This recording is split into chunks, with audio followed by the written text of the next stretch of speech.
Okay, well, almost Halloween greetings to everyone, and welcome to this edition of Ask the Director, sort of an informal uh, thing that we've started so that people who are stakeholders committed to Bowen Theory and to the Bowen Center are updated and oriented to the emerging developments of the center. My name is Jake Morrill. As well as being on the faculty, I oversee development. And with that, I will pass it to Randy Frost, who is the director of the center. Randy? Thank you, Jake. I see some familiar faces, but a few unfamiliar faces too. Uh, Naomi, could you tell me where you are and what your connection and interest is in Bowen Theory? I'm Nomi without the A. Naomi, okay. Yes. All And right. I'm in Lawrence, Kansas. Oh, And I started training in Bowen through the Menninger Foundation with Don Schulberg oh yeah. back in the 80s, Uh-huh. uh, and have given papers and attended many meetings, not so much in Georgetown. I was in private practice for over 30 years, social worker for 40 years.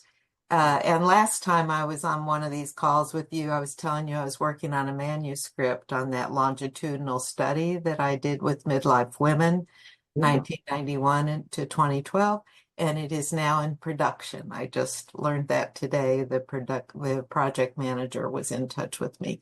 So hopefully by next summer, there'll be something in print. Congratulations. Thank you. All right. Julie, familiar face? Yep, glad to be here. Want to find out what's going on. Okay. You're in the postgraduate program, right? For a fourth year, yes, Fourth year. after a 10-year break. Need a break. And where do you live? Where are you? I'm in the suburbs of Philadelphia. Philly. Cool. All right. Let me see here if I can. Uh, okay. Barry Edwards. Where are you and how did you get interested in Bowen theory? Well, I'm just outside of Seattle, Washington, and I was a resident in psychiatry at St. Vincent's Hospital in Greenwich Village when I think my training director realized I'd probably be more interested in family systems than psychoanalytic theory. He was kind of a debunker of that theory anyway, Michael Schwartz, and so I went over to the Center for Family Learning in New Rochelle. Trained with Phil Guerin and Tom Fogarty and Judy Cotto and Sue Burden, and I continued in private supervision with Sue Burden for a couple of years after I finished my residency. And I moved out here from New York in '86. Okay. And so now my interest is I have a website called behavenet.com, and I have it's a general site for psychiatry and terminology and drug database and so on. But I do have a glossary of family psychotherapy terminology, and I'm in a project now where we watch a movie every night, and I link to terms in the movie that are related to psychiatry, and specifically, especially things like relationship triangles that often pop up in movies, and emotional cutoff, and some of the other family systems terminology. And actually, we saw a great one last night called No Reservations that was full of family psychotherapy ideas and stuff. Ah, okay. Well, thanks. It's very interesting.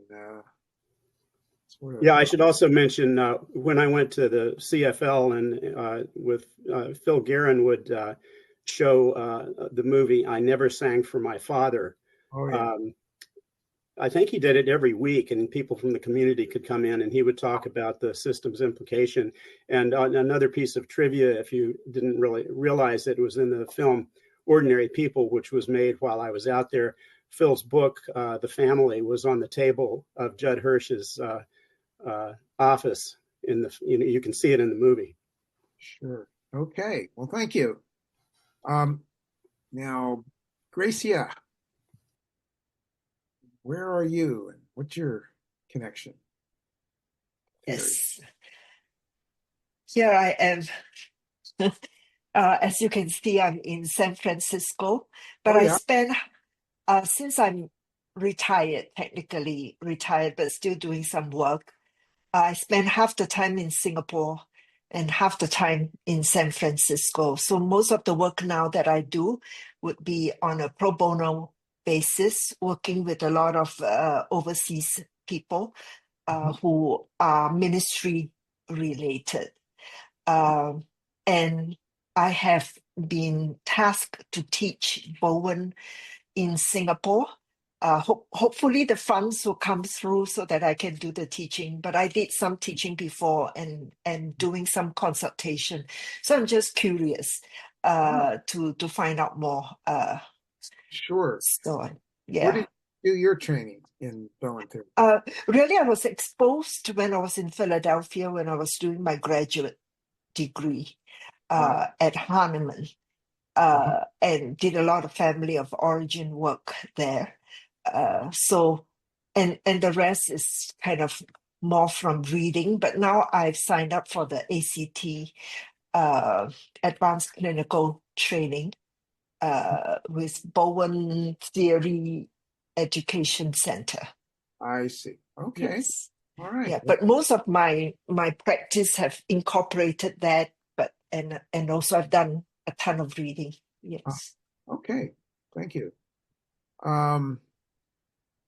Charlie White, I know you. Hey Randy, how you doing? All right. So here in upstate New York, outside Syracuse, been just working on all types of different projects related to the theory. Always got something going on, right, Randy? So I run a program for Rutgers University, a postgraduate training program, kind of a basic introductory entry-level program. Been running that for, I guess we're in our 13th year now. Running it with Ellen Rogan. And so that's kind of my main work is in that, as well as helping to launch my younger daughter into college next year. That's another part of my work. And then I got a few other kind of side projects I'm working on that nothing really that's too far along yet. So we'll see how things go in the next couple of years. Okay. Thank you. Yep. Sally Miller, another familiar face. Hi, Randy. Well, as you may remember, you and I were in the same class at the Bowen Center, the 2-year postgraduate training. I have been affiliated with the Bowen Center ever since. And presently, besides a private practice, I supervise social work and marriage and family students and interns. And you may remember one of my interests based on what Dr. Bowen used to say after he went various places to present, that people just didn't get it. And there was a lot of distortion and misunderstanding. Part of my dissertation for my PhD was going through 100 articles and books of people in the field and looking at that distortion. So with my students, I let them know things like, no, it is not genogram, it is family diagram. Genogram is Monica, and they are very different.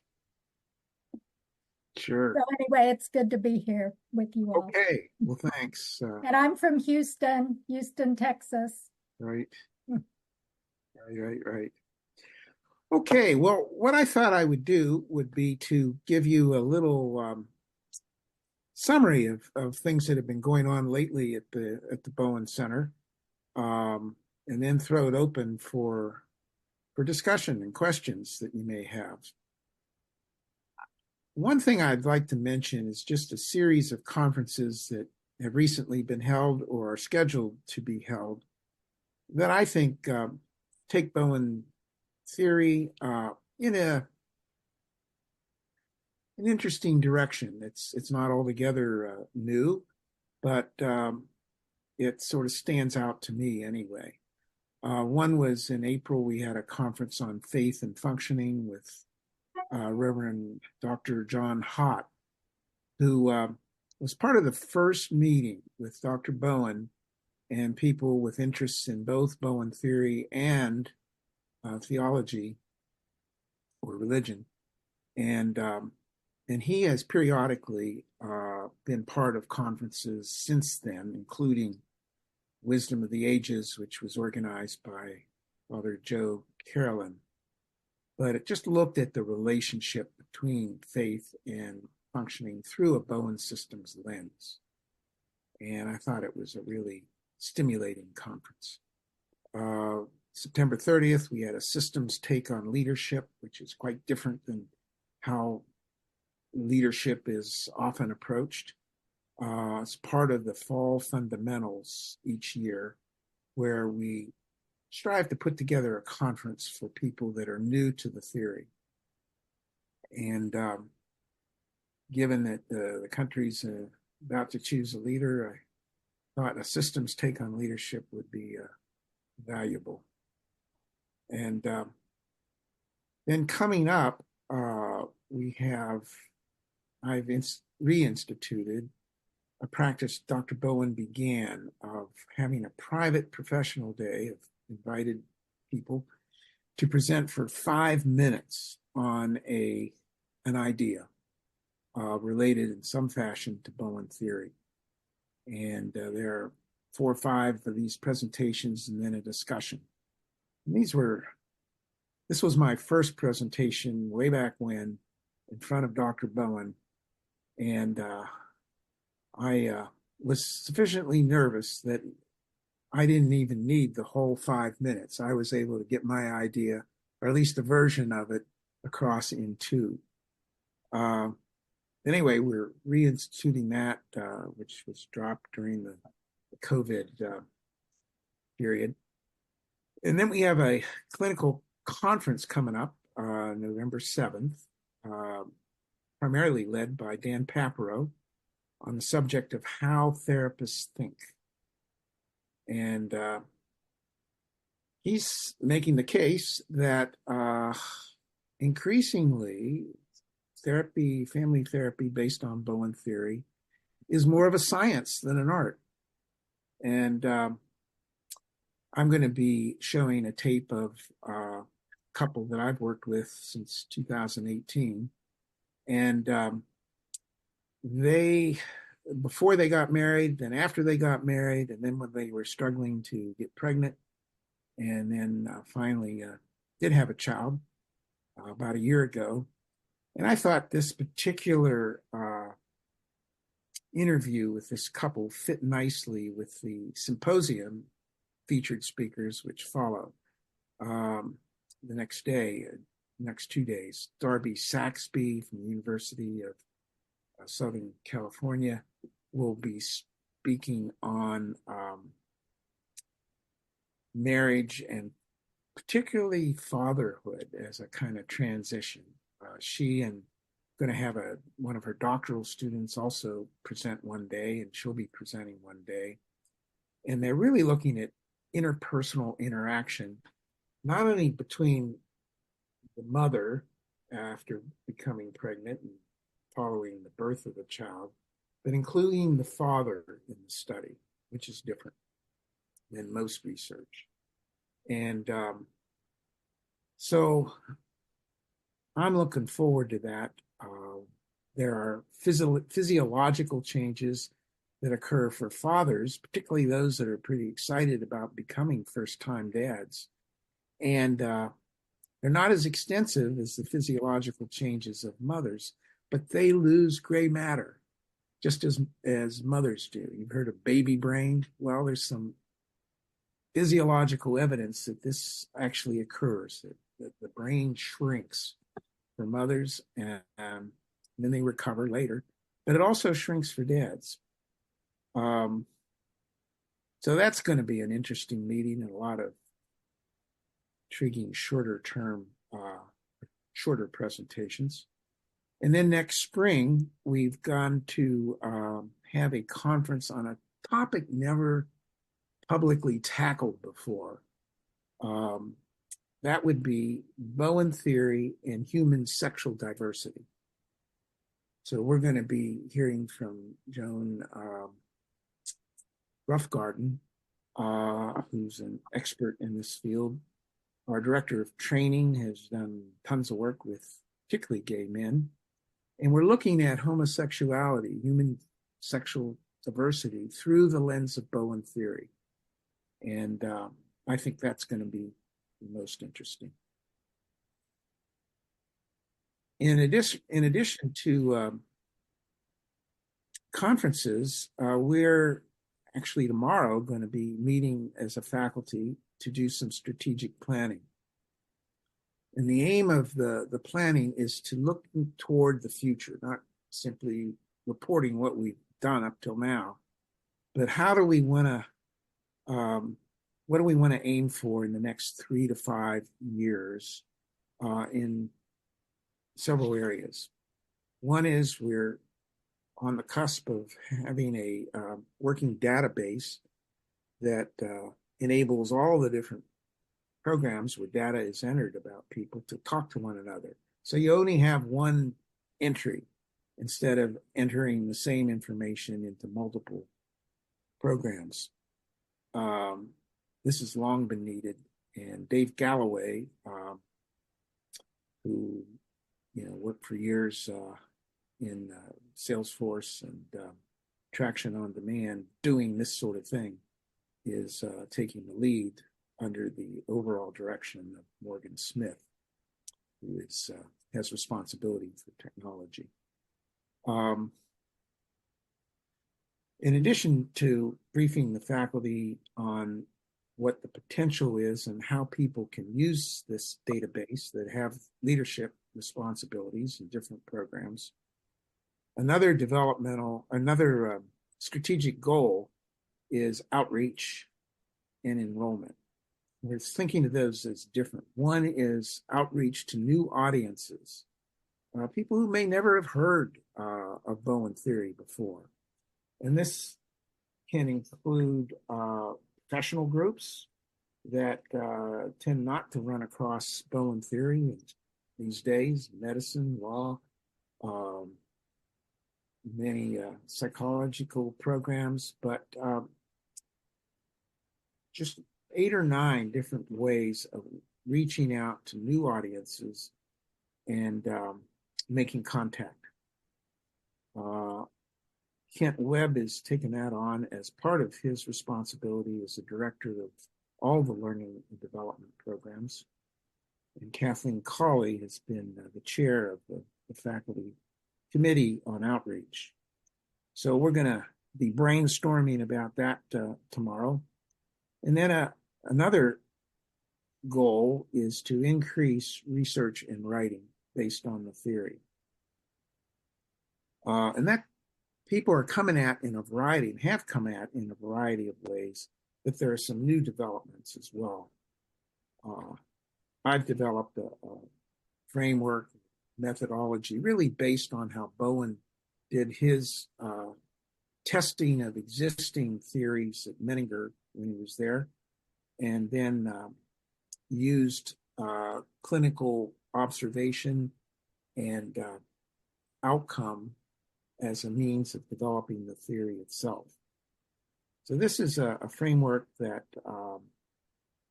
I used in Vancouver for 2 years with our advanced group, for them to track progress toward better levels of differentiation. Could be with a clinical family and their own family, or in a work system. So that's something that I've been working on. Actually, in the postgraduate program this year, we have a subsection of 3 postgraduate students and Doug Murphy, a faculty member, who are using this framework over the course of the year to do clinical research. John Milliken is heading up research in the clinic, and there we're going to be using this framework as well with clinical families. He's been able to get IRB approval for research based on this framework. And so we're beginning to introduce that into the clinic, and John in particular is working with the family using it. I'm put together a proposal for testing inter-rater reliability of actual progress toward differentiation. That would include, establishing a baseline and defining what we mean by improvements in level of differentiation and what some of the indicators of those might be. And then at the end of a course of therapy, having the therapist evaluate whether there's been progress toward differentiation, but then have 2 or 3 others also evaluate the family, including videotape or 2, to see if how much progress they would see the family as having made, and being able to justify that or by virtue of actual developments and indicators of progress. We have Dan Papero, who is doing another deep dive into triangles. He's just a real treasure. He doesn't do formal research, but boy, does he do study of science and Bowen theory, and bringing those 2 together in a very useful and important way. Bob Noon's going to be talking about scientists that we've seem more open to Bowen theory. And then Kerry Collier has developed a questionnaire that has some validity, tested validity, to evaluating the family as a unit. Oftentimes evaluation of differentiation is on an individual basis. She's developed an approach that looks at the family as a unit. Barbara Lehman has developed a questionnaire that is intended to be given to leadership in congregations. And did an interesting study where she actually gave this questionnaire to a number of congregations and their leaders during the COVID challenges. And according to her findings, the congregations that did best in adapting to COVID also scored best on that questionnaire that gets at sort of a functional level of differentiation in the congregation. So we've got research that has gone on, but we're also then thinking about how can we push this forward into the future. Kathleen Smith writes for a popular audience and about 12,000 people in her list of people who tune in each week to her writing. So research and writing is another sort of goal that we're going to be brainstorming about tomorrow. And then the last one really is development. We've been fortunate that we've got, we sold the building, which wasn't much being used. And Alice Wald donated 2 townhouses to the Bowen Center, which we've recently sold. So we have been able to invest that money and use the interest and dividends that come from it to, in part, pay the faculty a little more than they're used to getting, which was a pittance, and still far less than commercial rates. But we've been able to up those consulting fees as part of our training programs, presentations, and so on. But we also want to develop a program for further development. There are a number of projects that we can't fund in a current budget, and there may be ways that we can raise money off budget that would enable us to do things that we otherwise can't do. Jake is going to be talking and working with the faculty tomorrow about how best to go forward with that. I just conclude this by saying that I've been thinking about what's a realistic vision that's ambitious but not impossible for the Bowen Center. And I've come up with the following vision: to establish Bowen Theory as a recognized, well understood, and well utilized theory of human relationships by the middle of the century. That's about almost a little under 25 years or so from now. And it happens to coincide with the period that Bowen thought and predicted our species would be undergoing unusual challenges that we've not had to face before, that come out of our growing imbalance with nature. So my thinking is that if Bowen theory can become more recognized, understood, and well utilized, that could be a real resource as we face perhaps unparalleled challenges. So that's my brief overview of some current developments in thinking at the center. So I'll just throw it open to all of you for questions or comments, and we'll go from there.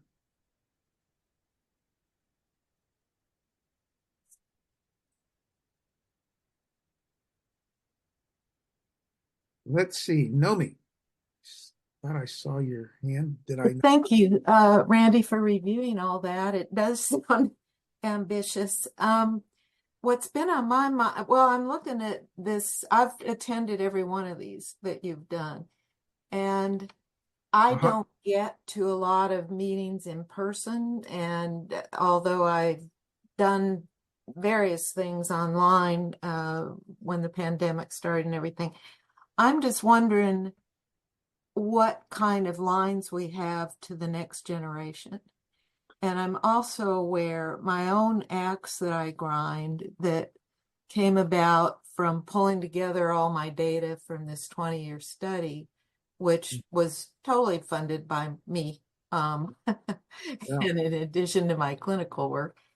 When I went to the Society for Menstrual Cycle Research meeting conference last summer, I thought I was going as a member of an old guard out of it, but it turned out not to be true. And that is what encouraged me to go ahead and finish the darn book and get that out there, because I was receiving positives, especially from some young people, about longitudinal work, and thinking, how can this be possible to do 20 years? And, we're really, Dr. Bowen was always swimming against the tide. That's not we all know that. Right. But it's, as far as I can tell, it's all that much more real in terms of society. Just doesn't slow down. It gets, everybody wants to know in an eye blink, in a snapshot, what is this?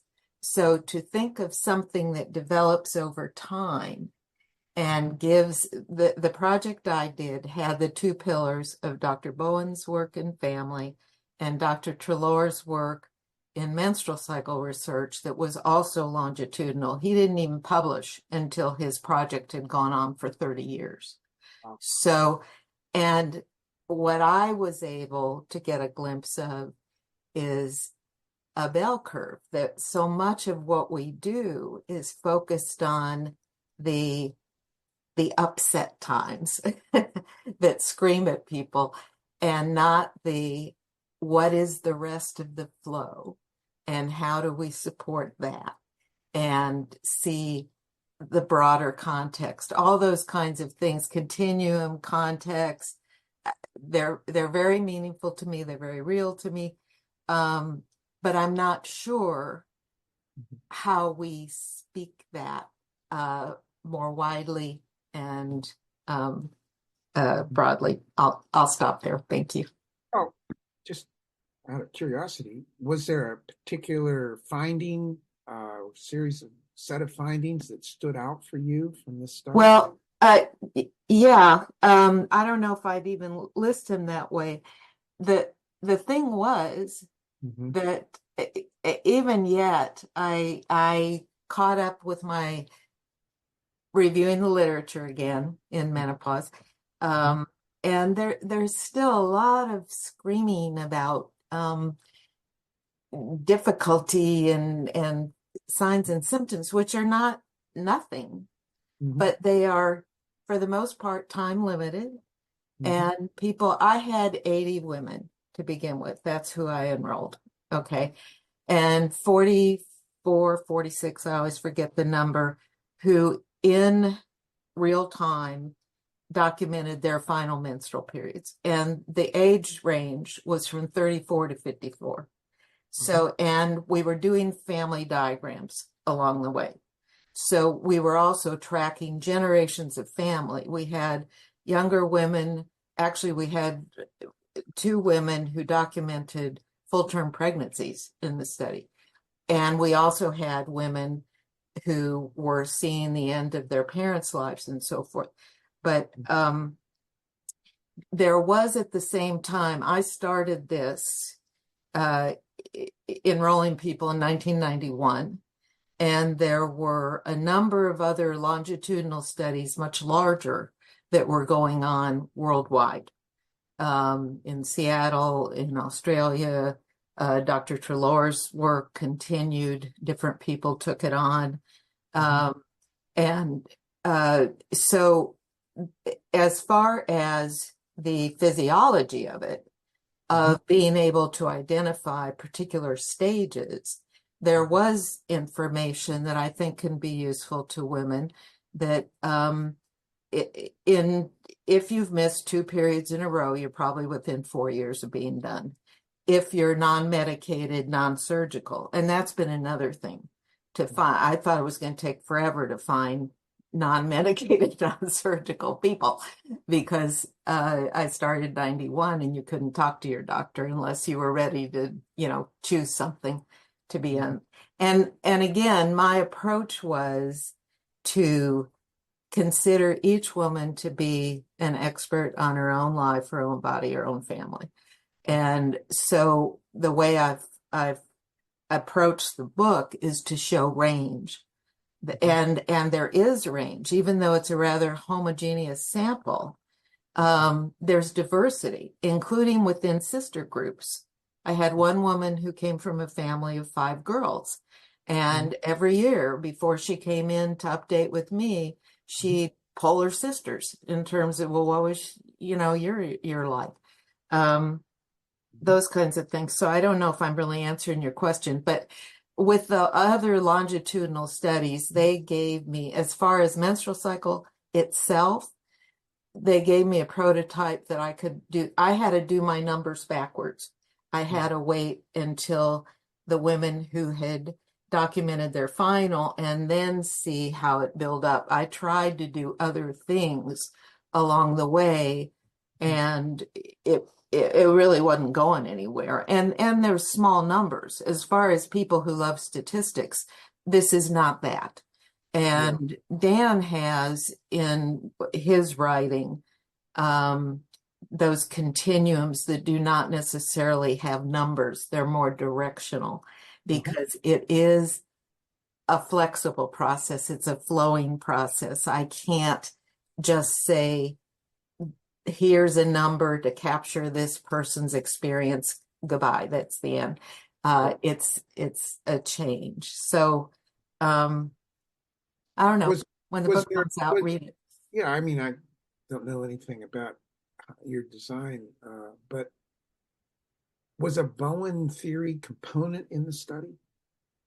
Well, it was in that there's family diagram that from the very beginning Uh-huh. that there was a, 3 to 4 generational family diagram with an Uh-huh. emphasis on reproductive data to the Okay. extent the women knew it. And then, in addition to the women going through this physiological process and general health and their lives, all of this being in context, was through the generations, kids being born, participants documenting their daughters' menarche ages, the deaths of parents, all of that stuff is in there. And I talk about functional position. I'm not teaching about differentiation. My guess is, I've discussed this with Bob Noon, I think anybody that stayed to do something like this is probably in a particular place on a scale, but that's Oh, not how I was looking at it. I think people whose functioning does not support that would not have been a part of it. It was people self-selected in and they self-selected out. May I So ask what the research question was? What was the research question? I wanted to see what it looked like. I was researching, I started reviewing the literature for my own self in my early 40s as my period changed. And I was very disillusioned with the literature because it was all chopped up depending on what the profession and lens of a particular writer or researcher was. They were, the anthropologists were saying one thing and the medical people were saying another thing. And I doubted that. I wanted something that would look whole. And that's really, I started as a 2-year pilot project. And like I said, I had 22 who stayed 20 years, including people who gave me the idea of where they were post-menopause. So I didn't, well, I think I made up some hypotheses for the one article I had in Family Systems way at the beginning. But that's not what I mean, I assumed it's a natural process. I assumed it, fits with the rest of mammals to some extent, but that's not where my emphasis was. My emphasis was talking with women and having them describe their experiences to me. so you did have an article published in Family Systems? Way back when, it was, yeah, I did, and I can't remember the name. Constructing a research project. It was very much at the beginning. And I did do papers along the way, in Chicago, and I did it both ways within Bowen groups, Kansas City and Chicago mainly because that's where I live, and I was funding everything myself. And the Society for Menstrual Cycle Research, which meets biannually and kind of rotates. So and just looking at lenses and continuing to read, I think what's happening right now in systems biology is very exciting. And there are a lot of smart people writing a lot of stuff. And I don't know that anybody's really reading it or having it influence their lives. Yeah. Well, now that you've published, finished the book, it might be time to do another article for Family Systems Journal. Well, actually, you and I had mentioned that, and Bob and I have talked about that. And also there's a journal through Society for Menstrual Cycle Research, and I did a copyright on the Venn diagram that I made that has to do with the interlocking variables of menopausal transition, relationship system, and resources, and looking at how those interact. And that's part of what I'm presenting, and I have ownership of that, so I might be able to present that once I get through the rest of whatever this. I will never do another book, and I will always respect what goes into what happens. And again, that's I'm 77 years old. I didn't expect to be doing this now. But anyway, here we are. All right. Well, thanks for updating us. Yeah, sorry I took so much time. All right. I was interested. But my question is, where is the younger generation coming from? Yeah. What is going to support longitudinal work in the future? Eileen Gottlieb, in her center down in Florida, has made that one of their major goals, is recruiting the younger generation to the study of Bowen theory. And they've made contacts in universities. They had a lot of young people at their the fourth international conference, which was held in Florida. And they've also reached out to Spanish-speaking folks very effectively. But we talk about it, and I'm hopeful that this next 3 to 5 years, and the emphasis on outreach and enrollment can help us get a little more focused on how we reach younger folk. Because it's a real advantage starting when you're young, because working on differentiation is not an overnight proposition. So okay, well, that's a good question, I think, for all of us. Well, let's see if others have comments or questions they want to put in. I have a question. Sure. Returning to the post-grad program after a 10-year hiatus, we haven't met in person yet, so I'm not sure exactly where people are really from in the group. But it's my guess that there's much less international flair present in the group. And I'm just wondering if again, I don't know where people are from yet. I seem to recall when I first started in 2011, there was like 30 some people, and we represented like 9 different countries, which was really interesting to have other viewpoints present in the learning environment. And I'm just wondering if you have any observations over the years, or if there's been any conversation. It almost seems like a missing piece, and I have all kinds of questions in my mind about, if you're in another place that's many hours behind and we're all on Zoom, you might be meeting at some really weird hours. And I just wondered, I don't know if I would sign up if I had to get up from 2 a.m. to, 7 a.m. Once a month or more for the whole year. So I'm just curious if there's been any thought, or it's just an observation, but I just was wondering, or maybe if this is years an anomaly or something. I just thought if there was any conversation about that. Well, there's a woman from Sweden in my consultation group. Okay.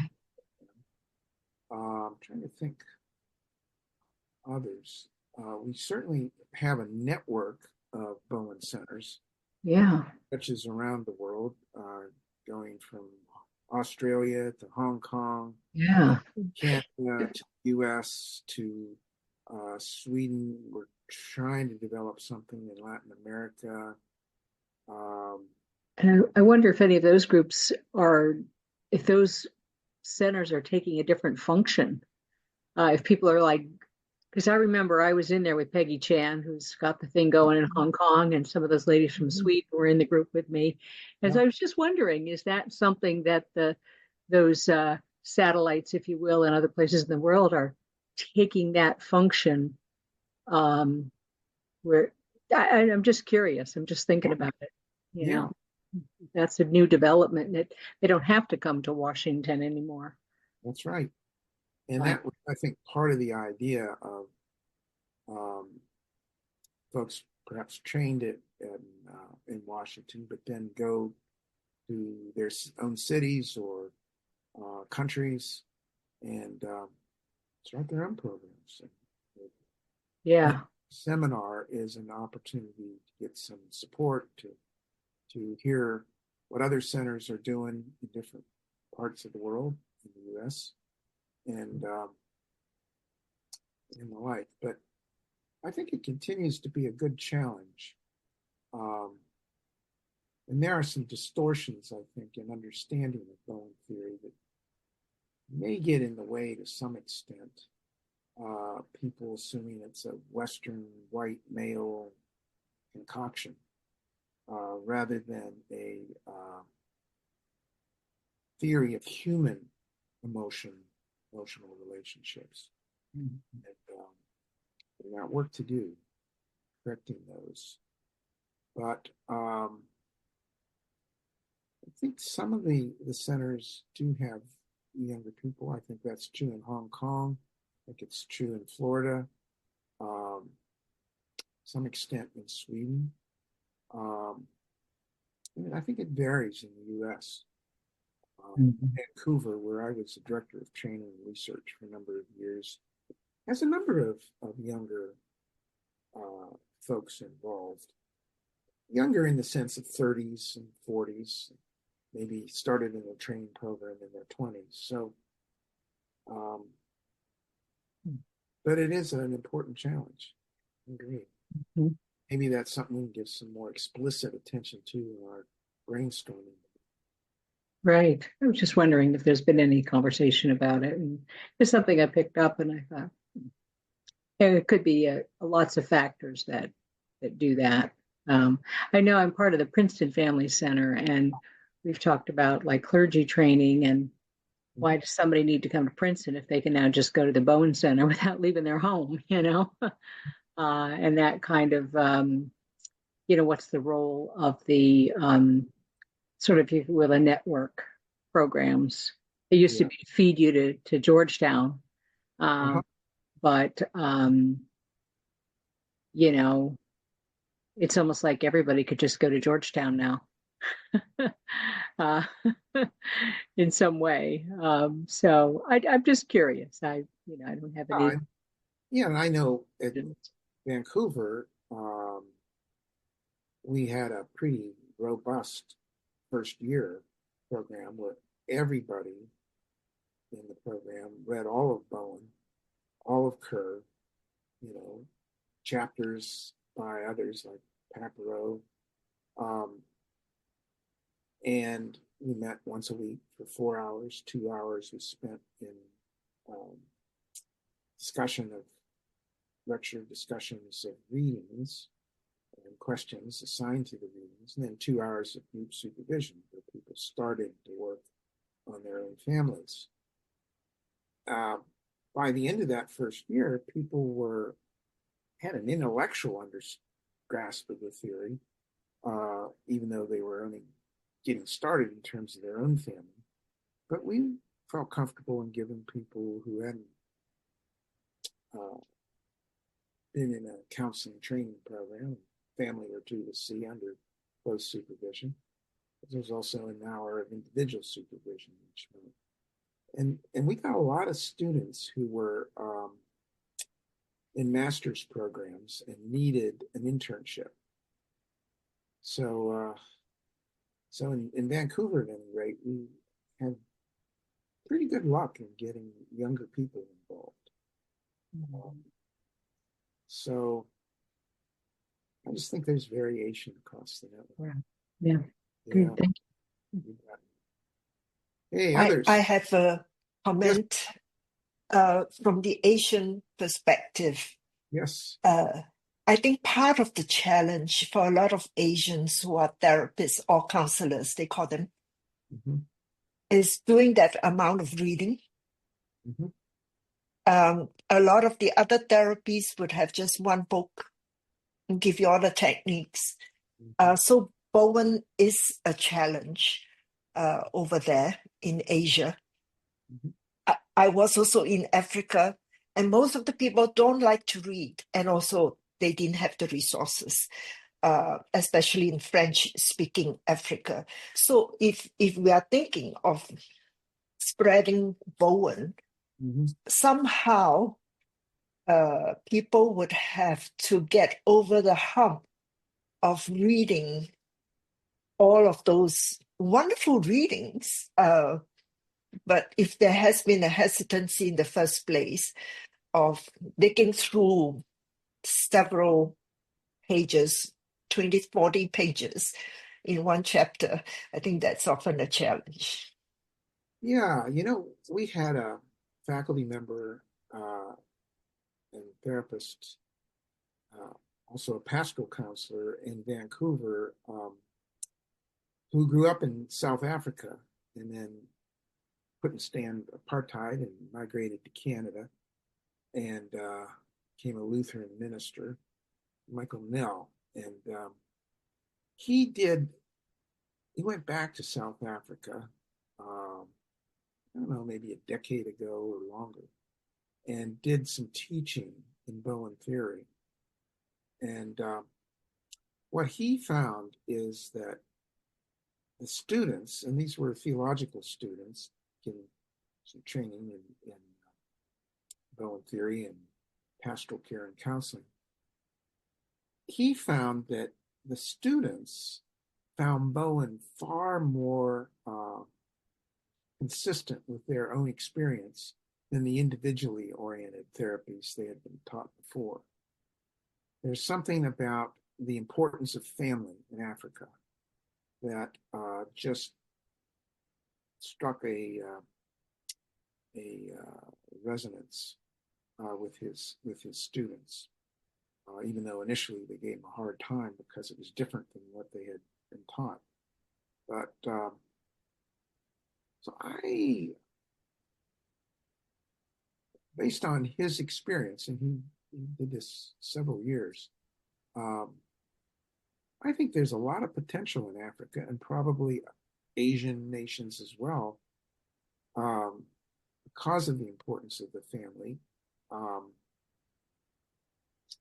People often misunderstand differentiation as somehow cutting off from the family or distant, rugged individualism and all that. But that's not it.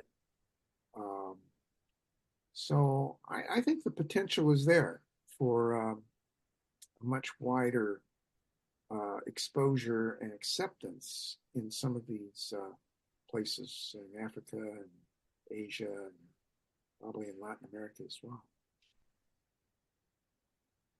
I don't know if they rebelled against the reading he had them do, because I suspect he had them do reading. Yeah, it depends on whether I think it depends on whether they are Caucasian or Black. I don't know how to use the politically correct term. I apologize. Sure. But having been in Africa, but in the western side of Africa, and it was more French, this whole idea of fusion is so intense, it is almost impossible to even talk about having a savings in a general term, just having a bank account savings. When another family member is in need, you just don't save. You consider the family as a social security system almost. So, but it's a good challenge. I found it challenging. I challenge them a lot, but then Yeah. Well, I'd love to see more Bowen Theory get taught in other cultures. That would be very, very interesting. Sally, I think you're next. I just wanted to respond to the reading stuff. I learned Bowen Theory through the videotapes, through Dr. Bowen's original tapes. So there are other ways to know Bowen Theory besides reading. Okay. I know Michael did a lot of lecturing as part of his teaching. He probably was a good lecturer and people got it to some extent. Okay, thanks for that. Barry Edwards.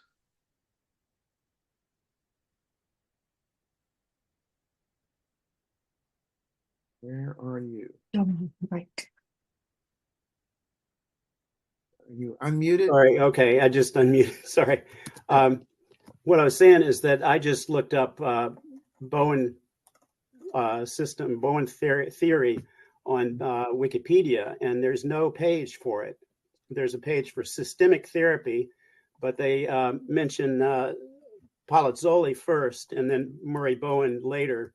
But it seems like somebody should put together a Wikipedia page for Bowen Theory. Yeah, you're right. I know at one time Ann McKnight, when she was director, was trying to work on that. I don't know how far they got. But at that time, I think there was something in there. Bowen Theory. It just was a little off in its description. Well, that's a good point. Most people go to Wikipedia all the time. Yeah, I do, certainly. Yeah. Okay. Well, thanks for that tip. Sure. Kerry Baldwin, hello. Hi, Randy. This is somewhat following in a train with other recently raised hands. I'm thinking, as usual, about the proliferation of Bowen theory. And so a question for the director about why do you suppose that Bowen theory hasn't expanded, say, into other domains just beyond, say, clinical practice? What I mean is, the intellectual ancestor of Bowen theory, psychoanalysis. You have psychoanalytic readings of events, of texts, of paintings, kind of all cultured media admit of a psychoanalytic reading. And in fact, undergraduates, this is what they're taught to do all of the time, just as a matter of kind of being a cultured person. So what do you think has prevented Bowenian studies, Bowen theory, from breaking into that domain, especially when so much of this media is so rich with these family dynamics, Greek tragedies, for instance, any film, any novel you name, Anna Karenina, it goes on and on. So yeah, where are kind of the aesthetics of Bowen theory? Why do you think this hasn't caught fire?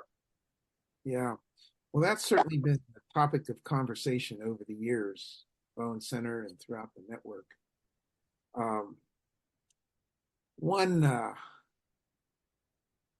estimate is that Bowen theory is tough, and it's not quick, and it requires people to work on themselves in relation to their family, which is a daunting proposition for many. And you don't really, I don't think, begin to grasp Bowen until you begin making a serious, sustained effort toward differentiation in your own family. So that's one explanation that's been advanced. Often wondered why we couldn't interest more scientists who regularly present at conferences sponsored by the Bowen Center and throughout the network. And it sort of comes down to that, people are leery of going very far in terms of studying their own family and working on differentiation. Unless you're really in a tough spot and you're in enough pain that you're motivated to work on it. But I don't know, beyond that, that's been the most plausible explanation I've been able to think of. It seems like a good one. And I know that there are concerted efforts now to increase the scientific reputation of Bowen theory. But I wonder also just about the diffusion of this into the humanities. And I feel like a stimulus to this could be, hey, all of you undergrads, you think you're getting somewhere in the interpretation of things with psychoanalysis, but actually not only can you improve your own lives, you can, do something more intellectually rigorous and impressive if you spend time with this Bowen theory and try to interpret Greek tragedy in this way rather than a Freudian way. Sure. Thank you. Charlie. Well, just to pick up on that, I mean, Owen Bregman and I did edit an entire book on this topic. So the idea of the horizons of Bowen theory and how far it goes. I mean, one of the things in this is that, one of the things that I first conceived of this book back in the early, like 1990s, and it took me 17 years to get the book to press. But, one of the things I noticed is that it just seemed like there was a lot of, the free marketplace of ideas, and there's a lot of theories out there, but not many of them had the breadth of application of Bowen theory. And it just surprised me that people didn't recognize that Bowen theory had such a breadth of application, whether it be, certainly clergy applications, clinical applications, educational applications, business applications, you name it. That's just 5 areas right there, 5 domains. And there's probably, in my book, we have another 5 on top of that. Yeah. And so I mean, there's plenty of theories out there, and I write this in the foreword of the book, or in my part of the book. I write about the fact that, in order for, step 1 is you have to have a theory that has broad application. Okay. That's step 1. Now, if you do that alone will narrow the field down to about 10 different theories, and that includes religions too, because I mean, you can have Islamic banking, you can have Islamic, you can have religions that are also applied to all different types of things and the human experience. And that's fine. That's fine. So step 1 is to narrow, in order for a theory's got to be robust enough that that can be applied to the breadth of the human condition. Mm-hmm. And I think the whole aim of my book was not just to have Bowen theory it wasn't just a training, it wasn't just I would not call it training meeting, it wasn't just a encyclopedia for Bowen theory enthusiasts. It was basically to establish that point, that Bowen theory deserves recognition as one of the 20th and 21st century's great theories, if you will.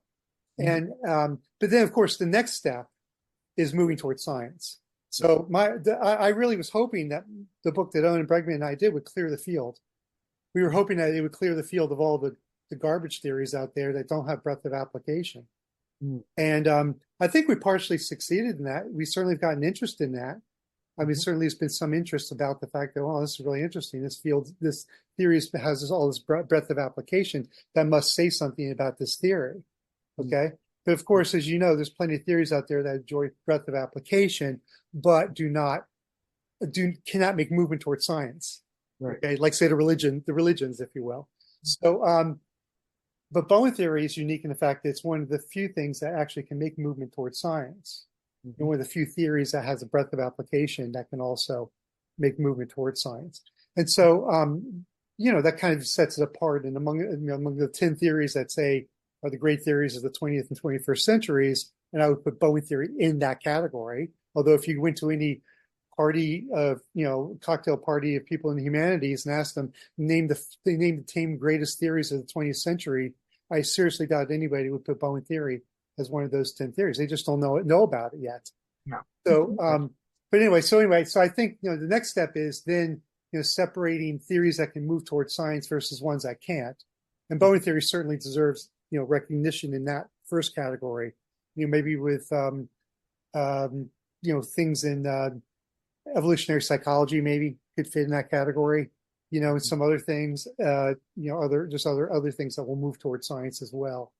But, anyway, so I put that out there, Kerry, is both and I sent you something in my link about that. So okay. Well, thanks. And we're running a few minutes over. So let's let Barry Edwards make the last comment, and then we'll call it an afternoon. Go ahead. Okay, thanks. Yeah, my explanation for that would be Carl Jaspers pointed out that psychoanalysis was mistaking understanding for explanation, and the whole psychoanalytic theory is more art than science. It's not really based or supported by science. It's flights of fantasy, and that lends itself very well to fiction, whether it's a novel or a movie or whatever. And Bowen theory is kind of more boring. It's based on fact and the way things work and mechanism and so on, like general systems theory. It's kind of an engineering kind of thing. So I think it's just doesn't lend itself as well because it's based on reality and fact and science. That's another good point. It doesn't have the same pizzazz, same emotional zizz. Okay. Well, listen, you've been a lively group. We're going to be doing these periodically. So thanks for coming, and perhaps we'll see you next time.